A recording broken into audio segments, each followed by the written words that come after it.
I begin today by acknowledging the Wurundjeri people of the Kulin Nation, traditional custodians of the land on which this podcast is recorded today. Also pay respects to the elders past and present, and extend that respect to any other Aboriginal or Torres Strait Islander people who may be listening today. This is Melanated in Melbourne, a podcast designed to give an insightful look into the Australian lifestyle from the lens of two Black American besties. Hello, Melanation. My name is Ri'chard. And I'm... Oh, no. Lord. Do I even know who I am, Lord? I don't know if I do. I'm Nicole. And this is Melanated in Melbourne. She's not singing today, so everybody at home, sing now. Great, you did fabulous. You gave them no time to pause. They better be on it. It is the middle of winter, and we are doing our best while we can. We sure are, because I sound like a horse. Look at that horse. Look at that horse. Look at that horse. Look at that horse. But speaking of horse, did you mean to dress up like Beyonce in the countdown video? Or did that oh, happen? my God. Because I was sitting here. I'm like, is this on purpose? Thank you. This is how I announce I'm with child. No, I'm kidding. I'm kidding. I'm not editing that out. No, don't. I'm not. Don't, because it'll come back to bite me in the ass. No, I just actually... She's giving an all-black turtleneck moment with a top knot. This was a waterproof look because the rain has been something crazy. Speaking of crazy, we do have a very, very special guest with us very moment in time. Speaking of crazy in love. Come on, crazy in love. We have the sensational drag superstar Cerulean in the booth with us today. Hello. Yay! Oh my God, some applause. Exactly. Well deserved. Well deserved. Exactly. Welcome, my love, to the podcast. Thank you for having me. Oh, we're so excited to have you. Miss First Nations herself has arrived and has graced us with her presence. Yes. Actually, before we get into it, I do have a story. Ooh. I have, Okay, let's go. So at some point, probably season 3, because we're already kind of booked for season 2, I want to have another dating episode because I had a first date, and I want to get both of your opinions I love this. on this date. So it's the first date. We matched on Hinge. The conversation was kind of kiki. It was kind of cute. I had actually just watched a documentary called Shape with the brilliant Melbourne director, the body image in the queer community and how people kind of focus on certain body types, age groups, and that kind of thing. And I found myself being like, I've been kind of ageist with my age cap. Like, I do like 5 years below, 5 years above. And like, there's people who are in their 40s. I'm like, no, thank you. But also because most of the queer community here is hella white and they age like mayonnaise. So I was like, that's on me having a prejudice. So like, let me just increase my range. So I had a date with this person who was 43. Their picture looked kind of recent, kind of cute, and they're kind of doing the thing. I'm like, cool, great, whatever. And in like a passing joking comment, it's like, how old are your pictures before this date? This was before the date. Out of curiosity, because you never know. People like to, I looked great in 2018 and they want to ride that picture for a little bit too long, you know? And then he's like, oh yeah, no, a year old. And I met him and it was just like, sir, if this picture's a year old, you had a really tough year. And like, Damn. Damn. Times are tough now. Listen, life is hard. Times are tough. I started going to the gym, so like I am also different a year later, but she had some times, and I'm like, you know what? I'm already here. The conversation was great, so we'll kiki. It's just a drink date. On the first date, I like to have a drink because you can escape if it's bad. Sure. So halfway through the date, we're talking, and we started talking about being children, like being crazy kids. Like, oh, I did this as a kid, and he goes like, oh, I used to shave my head and write on my scalp as a child, and my grandma was afraid of me, and I'm like, oh, that's wild. We all have to have our hobbies, okay? Yeah. And maybe they couldn't afford paper. Let me write that down. Sorry, like meeting at 3. No. Need some eggs, milk. He's writing the grocery list on. No. As a child, good for her going for shopping. Yeah. But I'm like, yeah, as a joke, just passing him like, oh, but you don't do anything crazy anymore, right? And he like nervously chuckled, and I'm like, oh no. And then he was like, oh, well, like, it's not that crazy. I think it's kind of lovely. My best friend says I shouldn't tell this story anymore to people, but I think it's fine. And I'm like, now I got to know. I got to know. Like, I'm in a public space. I feel safe enough that if it's some weird thing, I can be like, help. I need an adult. And then he's just kind of like shifting in his chair a little bit. And he's like, well, I'm really into fisting. And I was like, wow. Straight out the gate. And I'm like, straight out you the know gate. What? I'm sex positive. Like, do you, boo? But we've never even talked about sex at any point. So going from like, I don't know if you're a top, bottom, or a side, a switch, anything. And I'm like, I'm into fisting, and I'm like, was that a proposition, or are you just telling a story? And he's like, yeah, I just think it's really lovely and intimate. And I'm just like, huh? And he's like, yeah, people get freaked out when I say that. Like, I think it's fine though. It's like on the first date. On a first date. Okay. And then he proceeded to ask me what I think about Trump and his rise to power. And I'm like, we've had, like, my drink has had 2 sips. Like, I am very sober. I'm just like, Damn. oh, okay. And then he continued for about an hour. And it's just like, what level of self-awareness is there in some people in the queer community that are just like, I don't know. What do you think? Was that an appropriate date conversation on the first drink? Yes or no? Because I could be being very prude. Because sometimes I have my mindset. I'm like, ooh. Oh, that was the wrong button. That was the button I was looking for. Sorry that it took me a while, but yeah, absolutely not. It's just, I mean, that is that kind of conversation is also very reminiscent of what goes on in the straight community. With you're on a first date with a guy and he's like, you're like, what's your favorite color? He's like, square. Now, what kind of sexual position do you like? You're like, damn, like what? That square? That's not a color. You're not even thinking. Like, obviously, your mind is in certain. Like, but then again, like, that's where you wanted the conversation to go. Expect that much from straight men? I don't think so. But yeah, I really, really miss the days when with a grain of salt, of talking about politics in like mixed company. Like when you're among people who are a part of your community, I feel like there's a bit more level-headed discourse that you can have. Yeah. But when it's like in front of like brand new, fresh people, especially when you're like dating and then somebody from another like background, it's just like wait a little bit for that. But at the same time, you kind of want to know if this person belongs to another sector, so you could just kind of eliminate them. And it's like, cool. It's like, immediately. if you could, you would have voted for Trump. Understood. Let me just. That's what he ended up saying. No, like that's what it felt like. It was like cool. He's like, oh, it's just so fascinating, and I hate that. That's my least favorite thing. It's so fascinating. Like it's a TV show. Like yes, he was a reality TV star, but this is real life. Like not a game. Not a game. No. Talking about people's lives, like damn. Correct. And I'm just like, oh, dating is awful. But yeah, definitely need another dating episode. I'm sorry, I'm still stuck on like the fisting coming out of the gate, and then you pivot right into the orange one, and I'm just like, go, like, what else is on this list? Maybe he was like just trying to like weed things out. Like, are you into fisting? Yes or no? Okay, maybe. Like, did you vote for Trump? Where were you on January 6th? Like, yeah, for real. What are you asking me? He was like, he stormed Parliament. He was on the Parliament steps. That's what he was doing. Literally, the old lady, that lady. Ah, God. What about you, Cerulean? Is like yes or no on that comment? Like, would you be like, oh, you could have a second date? Like, if that happened to you? I don't know. Like, no, I don't think so. Well, it kind of depended how I felt about fisting. Yeah. Yeah. That's fair. No, that's really Yeah. I think, like, honestly, like, yeah, I'm very, like, open. So yeah. I would never do that. But if someone said that, I'd just, like, match their freak and be like, oh, hey, maybe. All right. If somebody gonna match my freak, if somebody gonna match my freak. Once again, there's no children. I feel like we haven't said that too much. Yeah, we haven't. We always like to said that announce in a no while. children We always say listening. no children. Stop Okay, listening, cool. children. Yeah. The adults are talking, please. Yeah. Somewhere else. But again, If children want to know what fisting is, it's like Superman. You just Yeah, exactly, kids. And then you fly Superman, up in the air. Exactly, fist that air.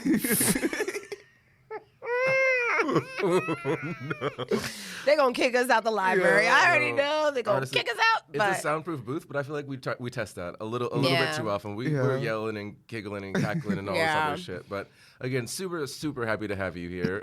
For our listeners here, would you like to just give your origin story, your name, your pronouns, and then tell us about you? Yeah, oh my God. So my name is Caleb, outside of drag. In drag, it's Cerulean. Out of drag, pronouns are they, them. And in drag, it's she, they. And I'm a drag artist here in Nam and have been since like 2019. I grew up in Yidinji country up in Cairns. Oh, wow. Yeah, I grew up in north in the tropics, the rainforest, the reefs. Gosh. Yeah, it's such a beautiful country. It's gorgeous up there. Yeah, It's so like beautiful. I don't know how you handle the heat though. Oh, I didn't. That's why I escaped. Baby. I was like, I gotta get out of here after Yeah. school. I was like, no. It was roasting my black ass up there. I was like, how? In the middle of winter as well. I went from Melbourne to be like full jacket, everything. I'm like, oh no, let me take this off. Stripping in the airport, like they were paying me money, and I'm like, no. Like once you open that, once they open those plane doors, it's just like, oh. Ooh, it hits you. Yeah, it hits you. What was it like up there? Yeah, no, it was a gorgeous place to live. Like you'd go to like water holes and like beaches. And it's always very tropical, very just vibing. Like you just kind of jump in a car with friends and just go down to like a local spot. Like that's a big tourist area, like, heaps of tourists. And also you tan so quickly. It's in the tropics. Yeah. Like honestly, like when I moved here and I would go back to Cairns, my family just look at me like, why are you so white? No, I'm just like, please stop. It'd be your own people. It'd be your own people. I'm like, it's not my fault, okay? There's like no sun here. And when it is, it just burns you straight up. Like, for real. That is the plight of being light skinned. You're just like, not only does the sun just poke at you, make fun of you, and then your family's like, dang. You ain't been outside? Yeah. Are you leave me sick? alone, You auntie. unwell? Yeah. Please. A mess. No, the first time I ever got a sunburn was here, and I'm like, how does this? Why? Like, come on now. Like, it's wild. It's a whole hot ass mess. Well, how long ago did you move here? I moved here mid 2018. Okay. Yeah, I was just like in Cairns. I studied music technology in Brisbane for like 3 years, so that was really cute. Then I moved back to Cairns again for like a year. And then I was like, I need to get out of here. Yeah, that feeling. Yeah, but I didn't want to go back to Brisbane. I was like, nah, I think I kind of want to go somewhere else. So like I've always had my eyes on Melbourne because that was like the artsy place to go. But when I finished school, I swear only one person from my school, maybe two, was moving to Melbourne. Everyone else kind of just went to Brisbane or whatever. My family were like, you have family in Brisbane. It's going to be a safer place and blah, blah, blah. All of those, like, we just have more connections. Like, no one in Melbourne. So I decided to go to Brisbane instead. But I would love to move here before. Yeah, that's all right. Yeah, but when I moved here, it was just like a different wild place. Got to explore like my sexuality more. Yes. Like there's like nothing queer up there. Yeah, so like moved here and like after a year I was doing drag. Like that was crazy. Yes. Like no queerness at all. Like up there, and then I'm just 0 to drag. 60 and 3.5. So even in Cairns, there's like no real. I mean, well, I haven't really properly been there since. Like you blossom and Okay, fair enough. I've blossomed Fair here. enough, babe. Like I haven't really been there more than like a week or two, so I don't really know what the climate is like in terms of queerness up there. Yeah. I do see there are a few more like queer people around, which is lovely. Less blank profiles. Grindr. like standing your truth. Like if you're trying to get some dick, like this is me. This is me. No, like peekaboo. When you show up, I'm like, who am I looking for? Yeah. So you said you started drag like a year after being here. Like, what was your inspiration to be like, I'm gonna do this? Like, did it just feel like a natural next step for you, or? Well, I kind of got dragged into it, to be honest. Dragged into it? I see what you did there. Yeah, no. So pretty much I was just like going out trying to explore the queer club scene. Went to a lot of like honcho discos when it was at the 86.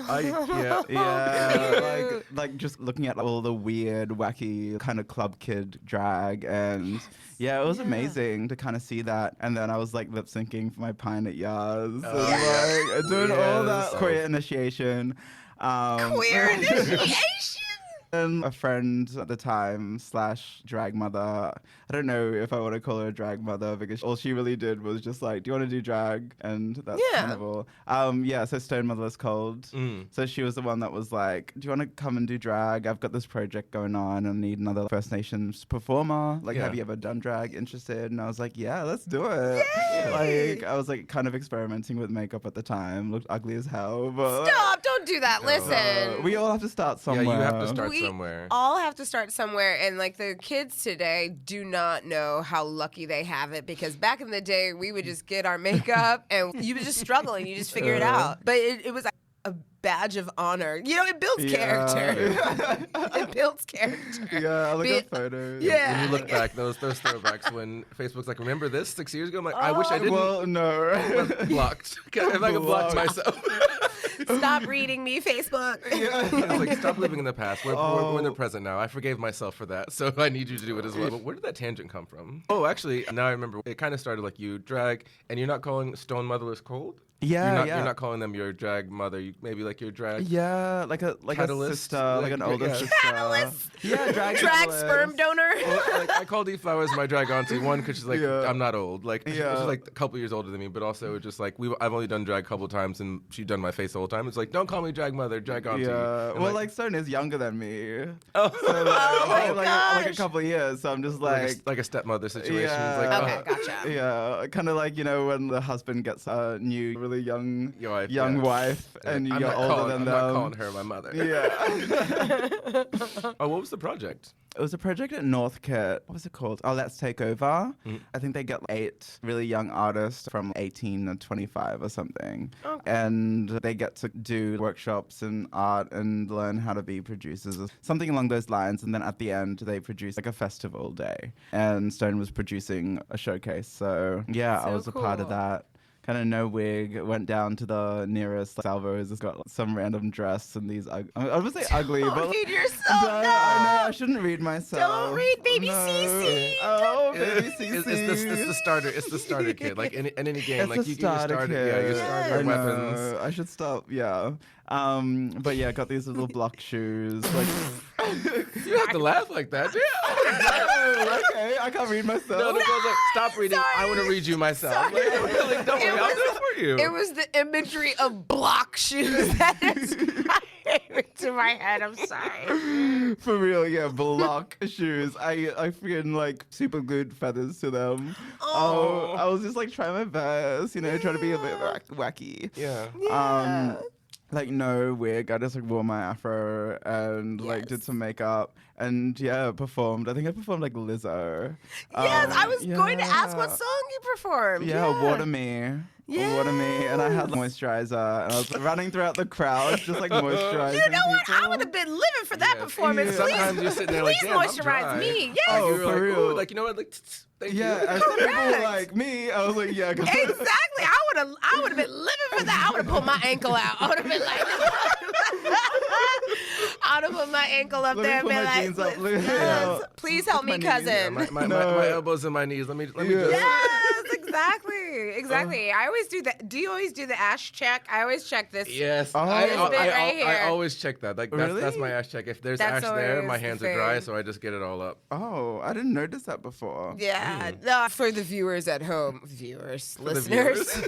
listeners, we're all looking at the space between our thumb and our pointer finger. That little space that Little- tells all little your skin. business. That tells all your business. He said, "Try." If it's dry, you open it up. It's like, it's like no. Is that a hinge or is that cracking noises? Oh no. Oh, Like, Yeah. which one is it? Like, I hope it's just a hinge, but that's might be your joint more than the dust.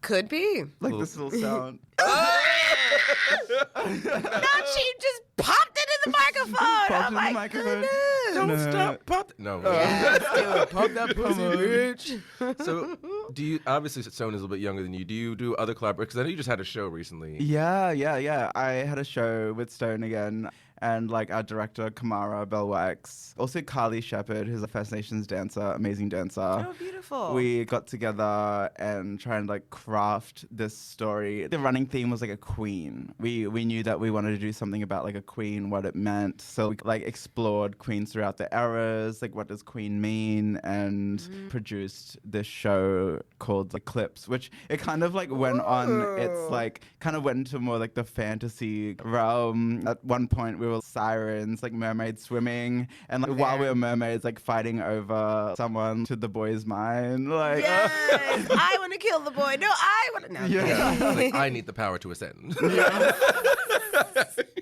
oh, I hope people ascended. No, yeah, no, it was really fun. It was just kind of stupid in the end. Like, we went in to like, maybe we want to tell this story, be a bit political and everything, but while we were doing it, we just want to have fun. Yeah. And sometimes I feel like people of color have expectations, like people come to your Totally. show, we want to see something that's like groundbreaking that will change my worldview and Yeah. everything. And I'm just Yeah. I'm like, no, you're going to see some drag. Like, no, Yeah. look at this. Yeah. Like- Yeah. Like something fun.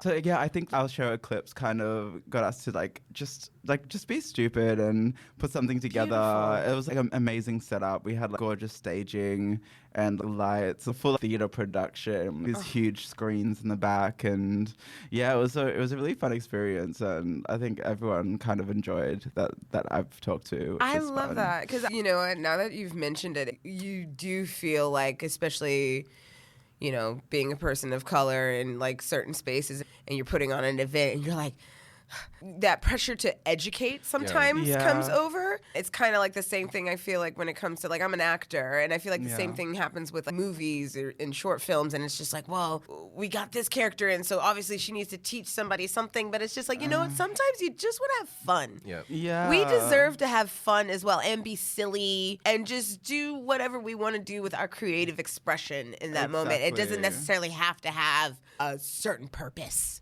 Yeah, that's what I've been playing with, especially even in drag. That pressure's so real. It's so real. Trying to write something, make work. And of course, there's the influence of like actually having something to say. Totally. But like sometimes I just want to vibe. I just want to be silly and Yes. blah, blah. Like, give us space to do that. Yeah. Like, you know. 100%. Allowing space for joy is so important, especially Oh, that's my whole thing. present day. Yeah, I feel like my whole mission in drag is to spread that black joy and queer joy. 100%. So I try not to roll on or dive too deep into other things like trauma, because there's a lot of that out there and it's important.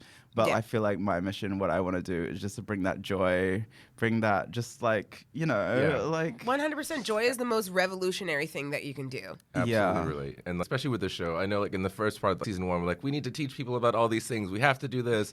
But it's like, we could also just be silly. Like Yeah. we could just, like there's so many episodes just talking shit. The amount of Beyonce tangents, at least one Period. per episode. I love... And we're just, Period. Yeah. being able to laugh about it. Like we do still talk about very serious topics, but it's not our job to always educate and be like, hey, you're doing this wrong. This is what you should be doing. It's like, I'm not your mother. I Yeah. didn't.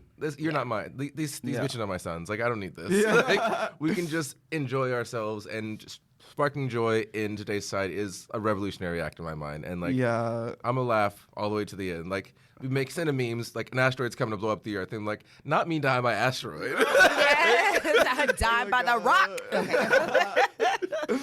A mess and a half. Do you have any other projects coming up? Oh, I'm sorry. Let me go the hell out of order. I wanted to ask about Miss First Nations. Like, Oh, yeah.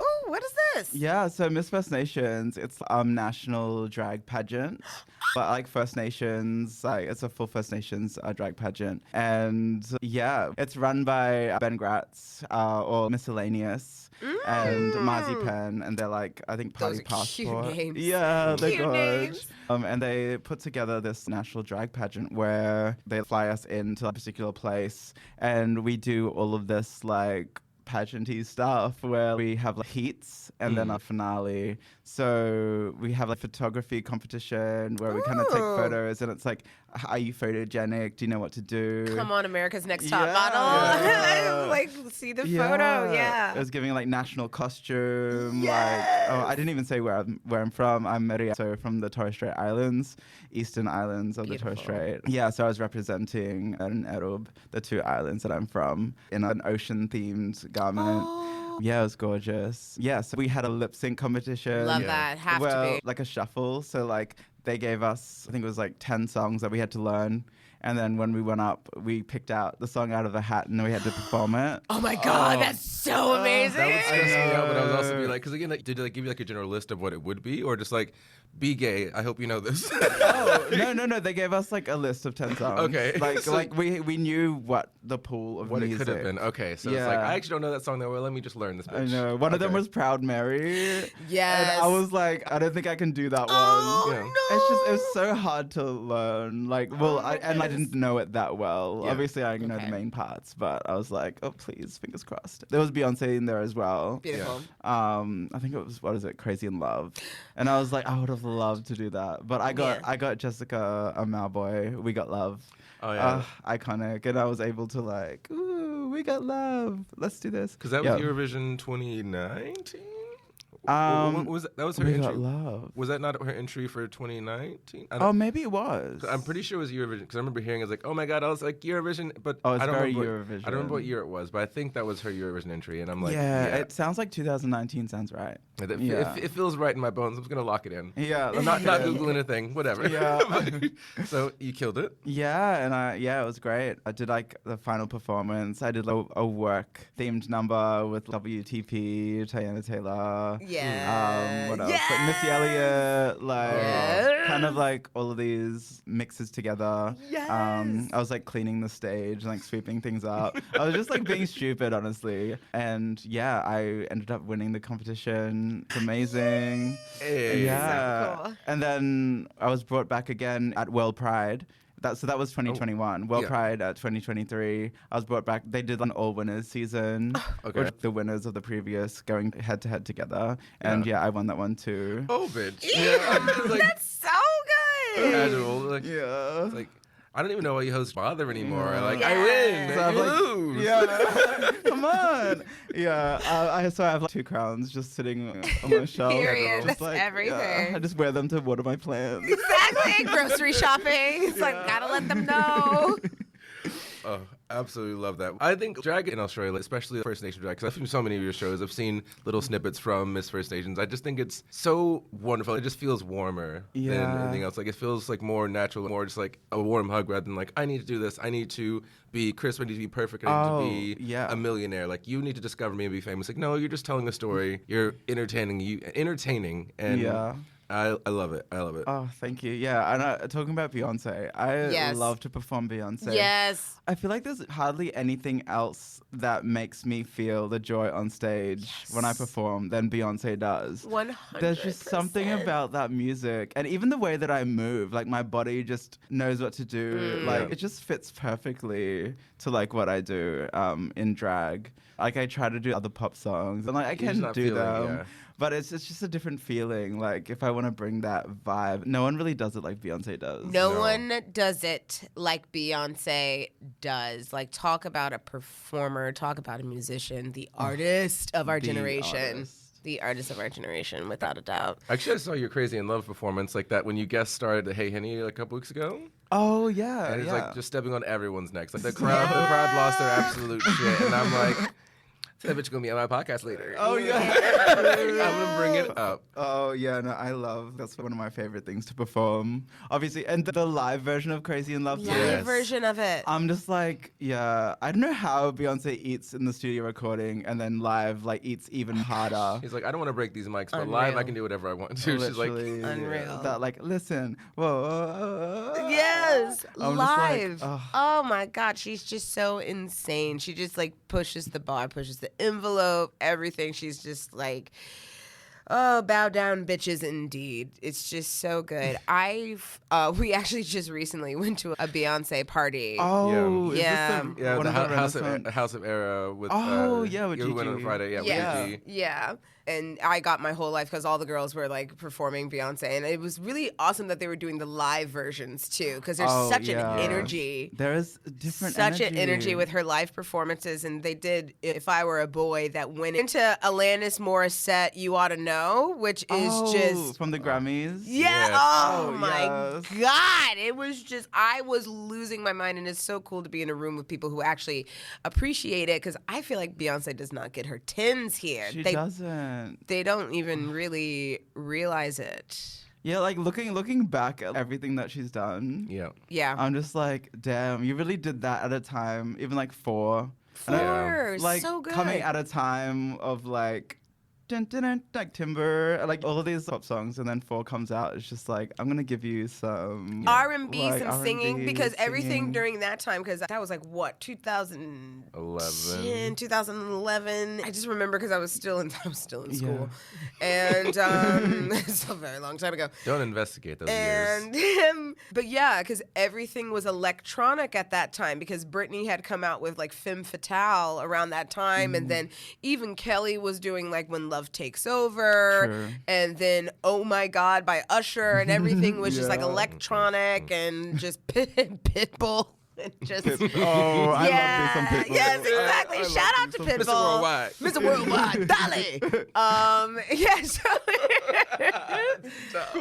Yeah, so the fact that she came through around that time, and even with I am Sasha Fierce and stuff, she's just always doing, she's like, you know what, I'm going to do what I want to do. Yep.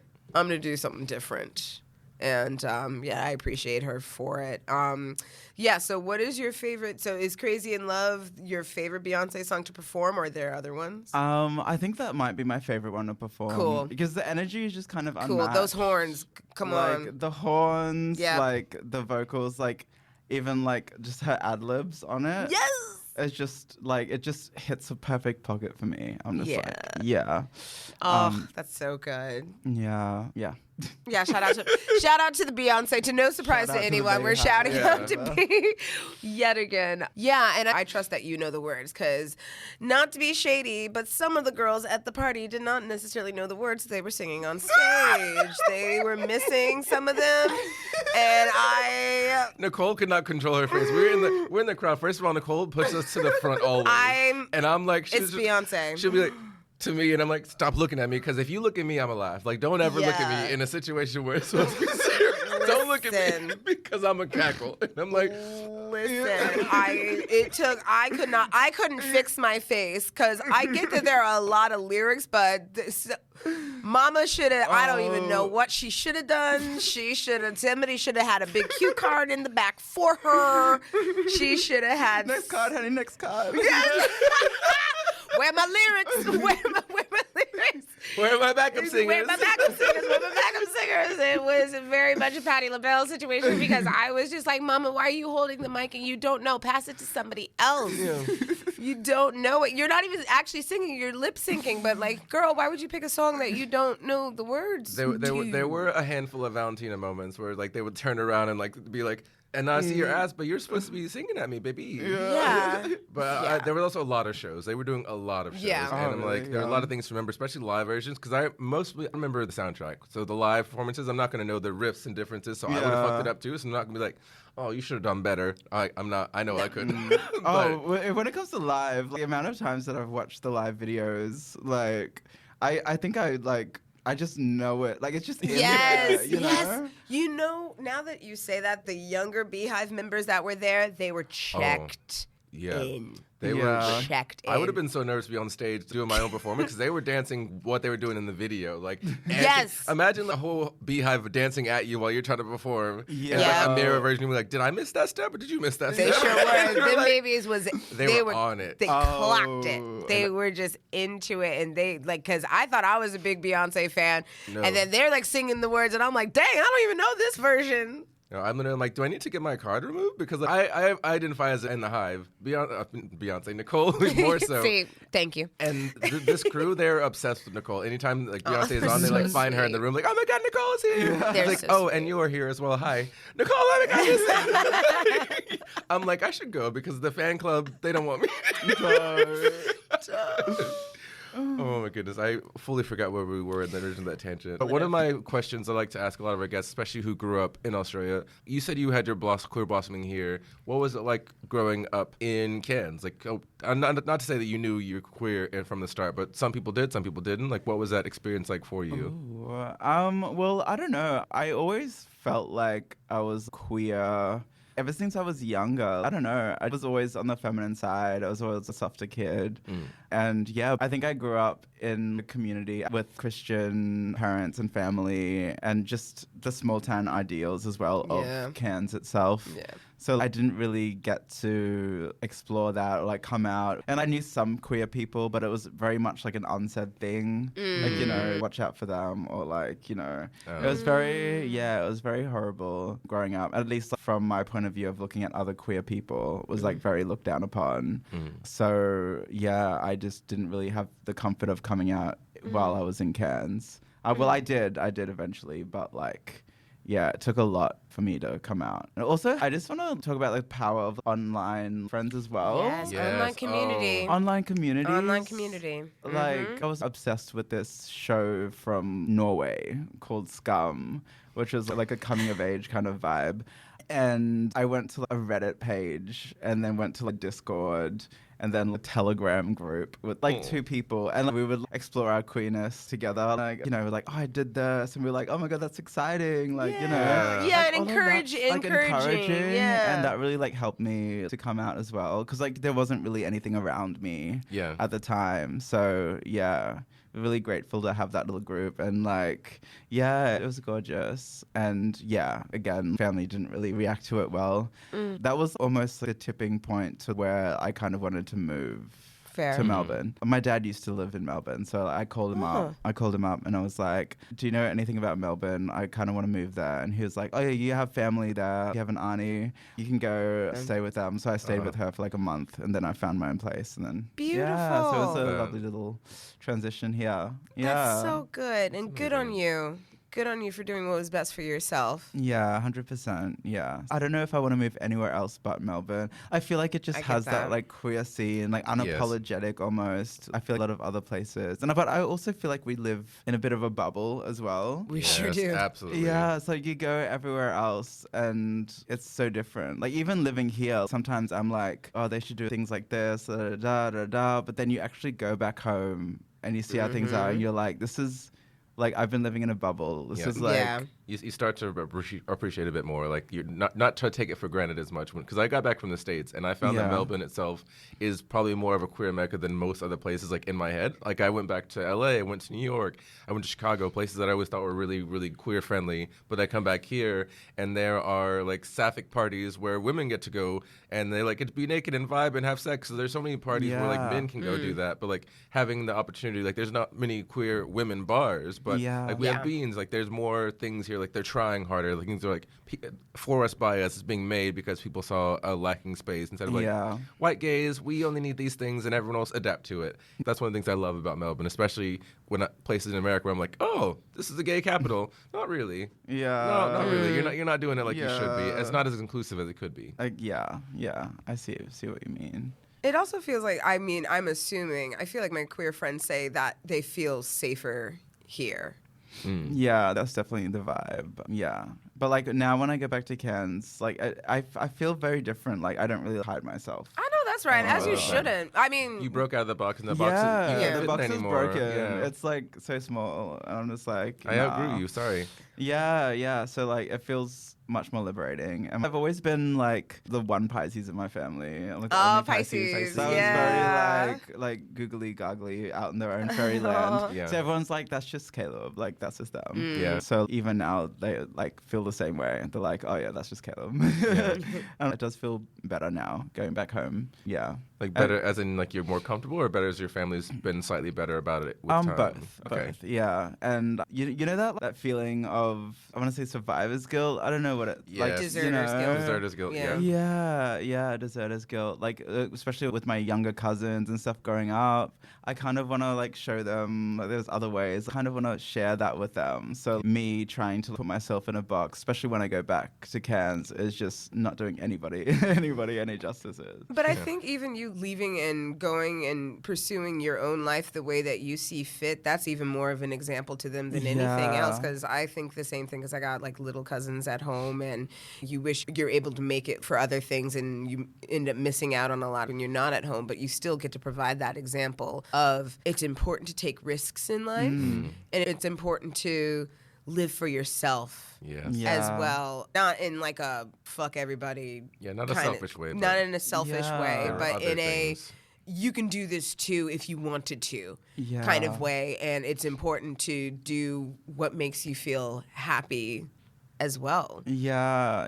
And like a younger cousin of mine actually said that to me. Like, I was so inspired by what you do. I'm going to move to Darwin or whatever. They said, like, going to move. And I was just like, that's so lovely to hear. Yeah. Like, confirmation that people actually see what I'm doing. Yes. And are, like, inspired to do that themselves. So that was just a lovely thing to hear. So we love that validation, because you can tell yourself that you're doing your best and you hope that it's being received well, but until someone's like, hey, like, yeah, a lot of people admire you, like you never get your roses while you can still smell them, but when people do validate, it's just so warming. You just feel like I'm doing my best, like, and people are seeing it and it's working. Because like, sometimes you can be overwhelmed by the gravity of life and like, I'm just one person, like how can I affect these things? But in your sphere of influence, you being kind, you stretching out, you doing something new, affects 5 people, and then they do that to 5 people, and then eventually Yeah. that just ripples into a huge effect. And even if it's not you directly, like you were the reason that started. And I just like I think that's a really good way when you get imposter syndrome where you start to feel a little bit too small for things. Yeah. Yes. Imposter syndrome's definitely one thing. She can kick rocks. Yeah, and especially being a First Nations performer, because sometimes I'm like, do you want me because of my talent, or do you want me to check a box? Yeah. Or like, you know, like there's Yeah. all of these other things that are around. I'm just like, yeah, it's just hard to like navigate sometimes. But now it's very easy to me, like whether someone's trying to tick a box, and I'm just like, let me double the fee, you know? Yeah, exactly. for real. For real. It was like I know that's I'm right. expensive. Like Yeah. if you're trying to take a box, you need to fill my bank account. Like let's Yeah. do it. Let's make this work for everybody. Yeah. Yeah. For real. I can't remember if we asked you this, but how did you arrive at the drag name Cerulean? How did you Oh. choose that? Well, it was actually, I'm named after the Pokemon city. Yes! Oh my God, that's great. Come on, Misty. I'm actually named after a scene where Misty's in. So, like in Pokemon, for those who don't watch Pokemon, there's a town called Cerulean City, and within that town is Cerulean City Gym. And one of the characters in Pokemon, Misty, sisters run the gym. And there was a scene where she was swimming in a mermaid costume with the Pokemon doing a show. Oh yeah, like a a little theater like performance. yeah. Oh, Yeah. cute. And I just remember as a younger child, maybe I was like 4, and I was like, oh, wow, I really want to be that mermaid. Oh, So, yeah, that's where the name Cerulean comes from. Whoa. Yeah. I love that, and I love mermaids as well. Yeah. I'm obsessed. Yeah. Obsessed. A water sign being associated with water? Yeah. Yeah. Revolutionary. Groundbreaking. I think have a lot of people thought you got it from Devil Wears Prada? All the time. When I started drag, I didn't actually realize that cerulean was the color in Devil Wears Prada. So, like, have you seen Devil Wears Prada? I have seen it, but I know Trying the to, color like- cerulean Yeah. because of that. I was just like, wait a minute, but now I'm remembering the belt scene. There was that whole scene Yeah. with the sweater. The sweater. Like it's not actually turquoise, it's not lapis, it's actually cerulean. Yeah. And so many drag artists when I started would introduce me like that. So like, oh, Yeah. it's not lapis, it's not turquoise, it's cerulean. And then I would Yeah. come on stage. I'd never understood why they said that. Why is everyone saying the same thing? It's like, is there a group chat? They're just like talking, like they're saying, like, why is everyone talking about what's happening? Until Yeah. someone was like, oh, and I was like, oh, duh. Like, I know Devil Wears Prada. I know that scene. I just didn't realize the color they were talking about was cerulean. Listen, Yeah. honey, I was this minute years old when I realized that that's the reference. the yeah. reference, I was like, yeah. oh, wow. No, I saw that movie like maybe 10 years after it came out, so I was also behind. And I was like, oh, I get the references now. I've leveled up in my game checkboxes. Like, cool. I mean, you feel like you have to see that movie to be like, oh, right, now I understand the references because Yeah. they live and breathe for that movie. Oh, it's a great movie. It is I good. rewatched it like this year sometime, and I was just like, it's like one of those movies you can watch 1,000 times. Same. It's like a feel good, Yeah. 100%. like just ticks every box. The boyfriend was the villain. I stand by I that. agree. I think her friends were the villain as well because I could not imagine, and I would hate those kind of movies. It was like that one, and then also High School Musical 2. Stay with me here, people. Stay. Let her cook. I understand some of you may have dropped off and turned off this podcast, but please keep holding on to me because I just hate the sense of when a character is trying to do what's best for themselves and then their friends are like, well, you're forgetting about us. You're forgetting about us. You're leaving us behind. Stick It's to just the like, status quo. like what? How I would never, ever, ever tell one of my friends to stop doing what they're doing to Yeah. spend more time with me. I personally wouldn't do it. I would be like, hey, can we still spend time together? Yeah. But I would never impede someone's progress from my own selfishness. So I Yeah. agree. I think the boyfriend was the villain. I think her friends weren't friends, real Yeah. enough. You didn't come to my show. I'm like, girl, I'm trying to live my dreams. Yeah, Like, I've been living you just for have to this. be understanding. You have to be understanding. Like I understand that they're like important moments and you want your friends to be there and stuff, but you got to give grace. Yeah. You gotta give grace. It's definitely something that I'm feeling at the moment as well. Like, because drag kind of takes up that weird bit of time from Wednesday or Thursday to Saturday nights. Yeah. Sometimes it's the main 3 days. Of course, that's when you're working. Yeah, and the amount of things that I have to miss for work is like crazy. And I'm just like, oh, this is so... Yeah, it's kind of like building myself up, like doing more gigs, of course, and working because it's work and I make money. But at the same time, I realized I'm on a very opposite schedule to a lot of other people who 9 to 5 and then have the weekends off where I'm like working all the time. And it's on just, the like, weekends. It's hard to cross over with friends sometimes. Oh, yeah. Yeah. So like that's one of the downsides to drag for me is just like I kind of want to see my friends more, but it's kind of hard. The friends need to come out to the shows then. Yeah.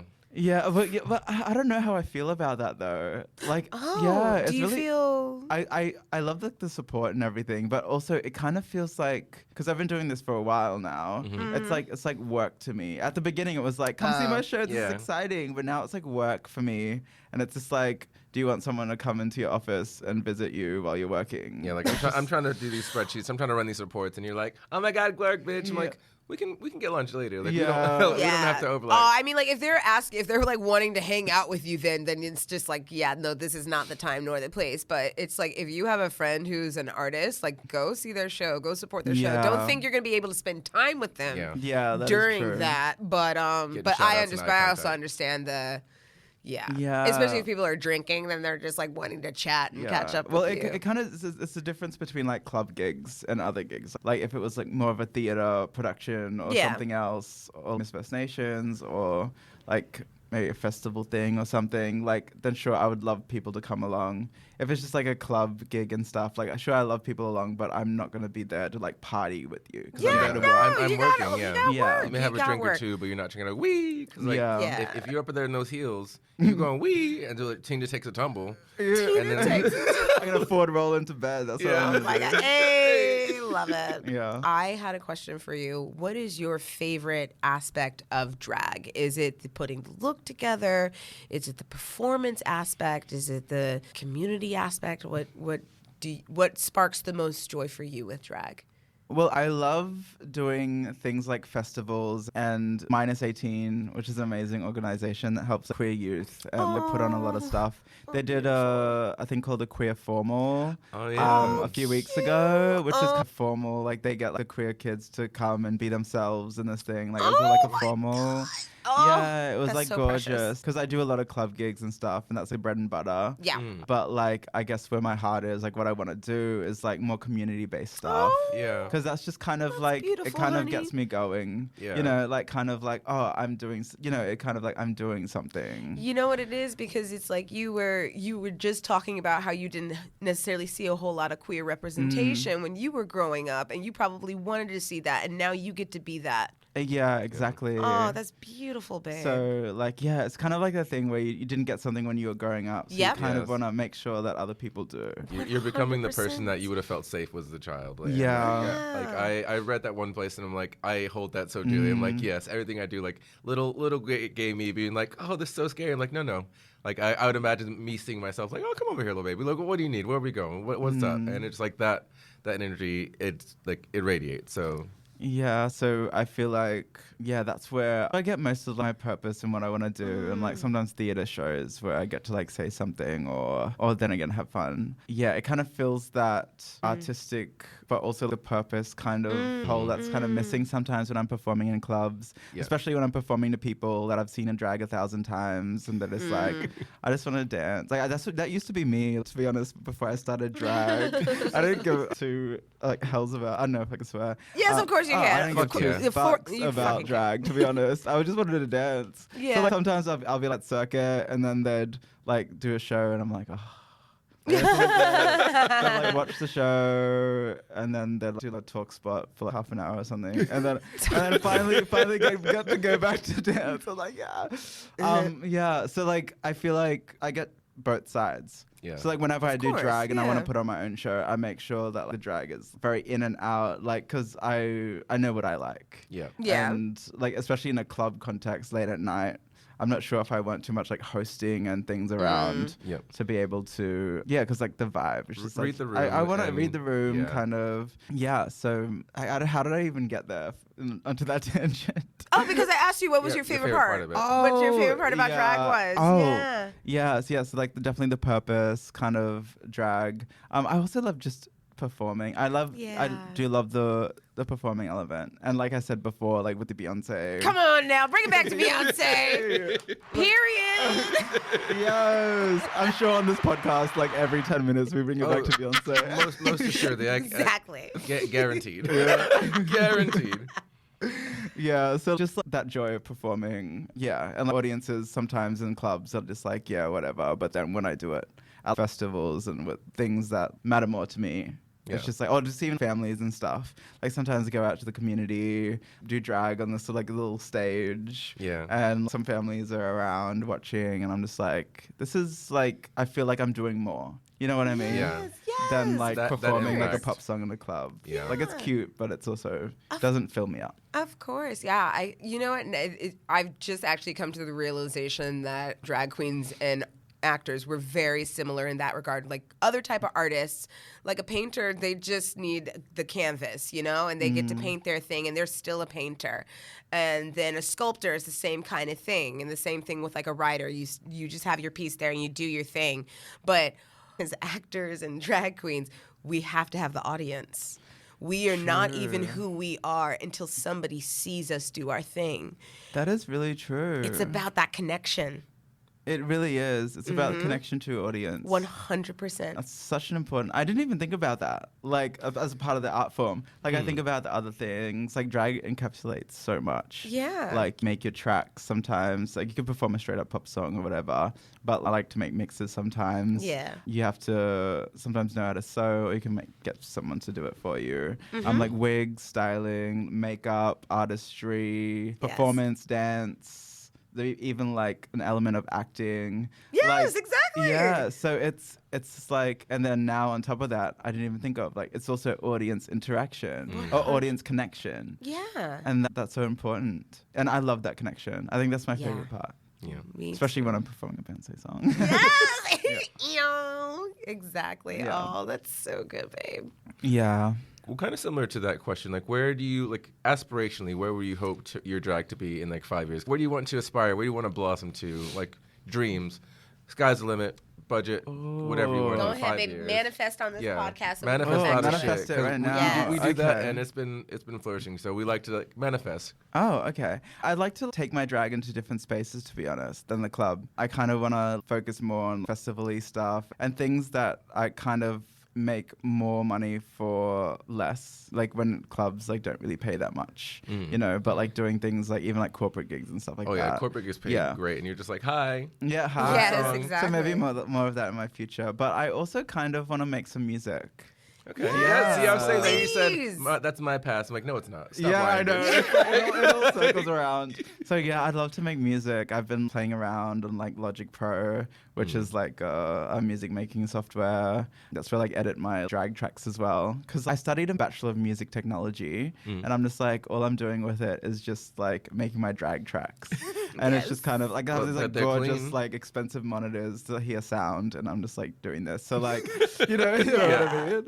Like all this technology in my room. But yeah, so I started like using that again and starting to like, produce some stuff. Gorgeous. So yeah, I might hear a Cerulean single I would somewhere love it. in the future. Let us Aren't you know. also DJing? Yeah, Aren't you also a DJ? yeah. And it was like easy for me to DJ from that because I understand everything that the DJ decks do. I just kind of have to get used to doing it, you know. So it was very easy for me to pick up, and plus I have rhythm. I'm glad you know, because some Some DJs people- at the Beyonce party did not necessarily know what they were doing, in my opinion. Oh. So I was like, it's a Beyonce party, and you're over here playing Miley Cyrus. Stop Ed it. Sheeran, bitch, and I was, and the audience, we were Sheeran. gobsmacked. We were just like, Where's how? Beyonce? You already know. Nicole started the "Where's Beyonce" chant, and then her fan club was also like, "This is not Beyonce." Every time they play a song that wasn't Beyonce, they're like, "Can you believe they're not playing Beyonce?" To explain it to explain it to the white people at home, imagine you went to an AC/DC tribute night and they only kept playing like Queen. It just doesn't. I'm trying to connect. I'm just trying to connect with the people out there. And you're like, who are these people? Nicole started speaking straight for a moment. It's just like, because Beyonce just does not get, like, you rarely hear her music when you get to go out here. You rarely get to hear any other kind of black artist in their music when you go out into these like super white spaces, and like, you know, more power, like, no, like, not hating on like new white artists or anything like that, but it's just, it definitely irks me a bit how there'll be like somebody new that comes on the scene and everybody rushes to accept this person when there's like these black artists that have been around for such a long time and they still get paid dust. And so we finally have a night for them and they still have to play the white artists. Ed Sheeran. Ed Out of all Sheeran, the white bitch. artists, you could have played Ariana, you know. They played like a little bit of Rihanna too, but it was just like, man, we came here for the Beyonce dance party. Our girl has like 18,000 albums. Like so you many. You could have mixed nothing. You could have mixed Yeah. nothing. You could just press play, Literally. walked away. She has almost like 30-something year career. Yep. Yeah. And they weren't even like playing. Oh man, it's just Nicole was upset. woo. Yeah, I Had would my be pressure too. up. Have you been to any of the like the superficial ones? The ones at the Nightcat? Oh Yeah. yes, that was Yeah. very, very cute. Yeah. Very, very You've cute. Yes, I have 'cause been. I'm pretty sure I would have seen. I think I saw you there. Yeah. Oh, because you were Steven, you? right? Yeah, I was with, Yeah. I was with a friend, and I would have, because you looked familiar. Oh If yeah, you were there that night. I wasn't there that night because you- the first one at the Nightcat, I You were think out of sold town. out. Oh, yeah. I wasn't gonna be in town, and I think either it sold out, and so they were having another one the next early. day. Yeah, Or day like before. earlier or Yeah. something like that. They ended up Oh, adding okay. another date, and then I was able to go to it because I was actually leaving to go to Renaissance. Because I Oh, wasn't. yeah. I was like, Nicole I went to America can to see miss it live. it. So I was like, let me get a warm up. Let me get a warm up first. I was like, I can't miss this. I have to be there. It's literally, I physically cannot miss it. So yeah. But I really hope Melbourne gets it together in that regard. Yeah. But maybe that's just up to us to create our own spaces and create the Yeah. parties that we want to have. So if you Yeah. have a Beyonce party and you put one together, Yeah, let us you know. We'll shout best it out. believe I will be there. I will let you know. I will bells pass out on. flyers. I will tell Yes. everybody I will For be us, there. by us, absolutely. Like, Yeah. community focus is so much like in the forefront of our minds. So like, if we want it, we got to do it ourselves. At this point, if we want it, we got to do it Sure ourselves. Speaking of, do you have anything you want to shout out? So yeah, you can find me on Instagram or TikTok at Cerulean Uwu. That is Uwu. Yes, that's Cerulean, like the color blue. or Not the lapis, Pokemon not today. turquoise. Not purpose. Not purpose. Not a porpoise. Stop. Yeah, so that's Cerulean Uwu. That's UWU at the end of that. Yeah, you can find me there. Cute. Love. Love. Are you on the TikToks? Are you making talks of the tick? Are you doing the dances and the trends? Ooh, I'm not. No. No. Ooh, no. No. I'm not doing the dance trends. Although I love that Charlie XCX Apple. I was one. gonna say, were you just like on the apple? Like, I can't. It hurts. Oh my God. It's just, man. Rotten to the core. Yeah, it's rotten. I just, I mean, like, I've been enjoying Brat. I definitely go through the album. I start with 360 and then I'm like kind of waiting. I'm like, I just want to get to 365. Oh, really? Yeah, I just want to get to 365. I mean, it's a pretty cute pop album. Like, it's Yeah. good. Like, I'll give it its 10s for sure. But something about that Apple song just rubs me the wrong way. I don't know what that is. Maybe that's just me getting older and having less of a tolerance for I don't like certain new things. things. I don't like. I don't know. Yeah, like I don't know what it is. Like I love silly. Like I used You to love your love fruits. silly. I used to love silly pop songs. I used Yeah. to love silly pop songs. But something about Apple, it's like going to the airport, and I'm like, like I don't know why. Have you were you a Charlie fan? Like, have you listened to her discography before that? Like, Not really. No. Off and on. Like, Crash was like my first. Okay, I'm on the boat. oh, okay. Like, but I had like singles like. Well, Boom that was Clap like and all kind the of like a things. singularity crash. Like Yeah. she kind of went full pop. Yeah. Everything else of hers is like hyper pop, experimental, so like Brat was no surprise to me. If anything, it had more like dance EDM or kind of like trance elements to it. Yeah. But like, yeah, I love Charlie XCX from when she worked with Sophie for the Vroom Vroom EP. Yes, Sophie. Like the song Vroom Vroom. Rest in peace, Sophie. Yeah. So like, yeah, that's where I knew Charlie before then. Like I'm so fancy. That's right. Yeah. Baby, do that. It's the IGGY, put my name. Igloo keeps coming. I'm about to throw my phone. Not in unison. No, like, Stop. Oh yeah. Shit. Yeah, so that's when I first found out about Charlie XCX. Hello. But then, like, from EP, I was like, "What is this like new sound?" Because like I studied sound and like, I was like really interested in like different sounds. So when I first heard that, I was like Sophie's production. I was like, "This is amazing. I've never heard anything like that." So Charlie's been on that tangent ever since of like not tangent, but like that line of on that track. of like On that racetrack, if you will. kind of PC music. She loves her car references, so she's on the same race. She's still in the same lane. Stays in her lane. I love that for her. But you gave us your socials, but where can people find you in Melbourne? Do you have like regular gigs where I'm usually here on this day, or? Yeah, so I'm usually at Pride of our Footscray every first Friday of the month. Okay. And every third Saturday of the month. Love Yeah. it. So yeah, it's a really fun vibe. I have a night called Contessa on the Friday, first Friday. It's very like POC vibe. So I only perform POC artists, and I have a POC guest with me for the night, and as well as DJs. And I try to keep the music a bit more rhythm, you know, to the music. I love it. DJ French Princess? Yeah. French. Yes! No, so we went to Yaya's one day, and Nicole can't stop calling her French Princess. I'm like, it's French Princess. No! Like, yeah, DJ French Princess. I'm like, stop. No, she is French in my mind. The DJ, the French Princess. No, I'm playing Fresh Princess. I love you. She's amazing. Listen, talk about a DJ. That was the day we saw Cookie Quiet Yaya's. Oh, Like, that was yeah. the first day, yeah. Yeah, that's Had me right. sweating before Cookie even hit the Oh yeah, stage. you I actually met was Nicole. there. You met Nicole that day. You met Nicole briefly then because I saw you where? on the way to the stage. Like, hi, girl, blah, blah, and then like I introduced you, but then you were like on the way to work. So that's probably why she looks okay, because I know that I've met you before, like Yeah. briefly. Yeah. Ah, I'm so glad we. Yeah. I was about to say, I hold on to all the memories. I start replaying that. I'm like, oh, actually, who else was there? Nicole. Because she was throwing her back out as soon as French Princess was going. French in my mind, she's French Princess. She was playing that.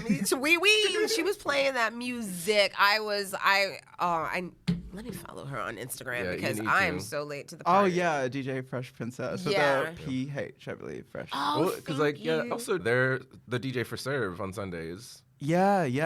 With like Aisha, who's away at the moment. Oh yeah. Doing the thing. I DJ a lot, but like I mainly play pop music. I'm very much a pop music DJ. Love that. I'm still trying to find my niche because I'm quite new. Like maybe I've done it for about a year, so I'm still like finding what makes me joy or like whatever. And like a lot of the gigs that I do have like is like expected for like pop music. So that's kind of what I'm used to. But like I'd love to explore more. We'll put that in your manifesting chart as well. Manifesting. Oh, love that. Well, good on you. We'll take your time. Yeah. And have patience, have grace with yourself. Yeah, like it's totally.